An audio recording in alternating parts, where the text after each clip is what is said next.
Alors, celui à qui on adresse nos prières, c'est ce Sauveur. Et là, on a cette phrase qui veut que tous les hommes soient sauvés. Ah, je me souviens, au début de ma vie chrétienne, c'était un verset très fort dans ma vie. Je ne pouvais pas rester tranquille dans un autobus s'il y avait un autre passager qui était là à qui je n'avais pas annoncé l'Évangile. Et puis, bon, bien, c'était une flamme qui est là. Et je me disais, ils ont besoin d'entendre l'Évangile. Ça doit demeurer, ça, cette flamme-là. Mais est-ce que ça veut dire que tous seront sauvés? Est-ce que leur salut dépend uniquement de leur réaction au message de l'Évangile? En fait, de façon plus large, et là je vais peut-être dire quelque chose qui va vous déranger, mais on n'est pas perdu devant Dieu parce qu'on n'a pas répondu à l'Évangile. On n'est pas perdu devant Dieu parce qu'on n'a pas entendu l'Évangile. On est perdu devant Dieu parce qu'on est pécheur.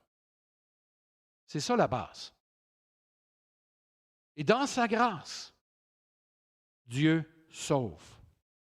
Alors, s'il désire que tous les hommes soient sauvés, c'est la même expression qu'au verset 1. Tout homme. Qui sont-ils? Dieu désire que tous ceux-là soient sauvés, c'est-à-dire des gens de tout groupe, incluant les rois, incluant les gens en autorité. Alors, il y a un autre texte qui nous parle dans 2 Pierre 3, verset 9, qui Dieu use de patience envers tous, disant qu'aucun périsse, mais que tous arrivent à la repentance.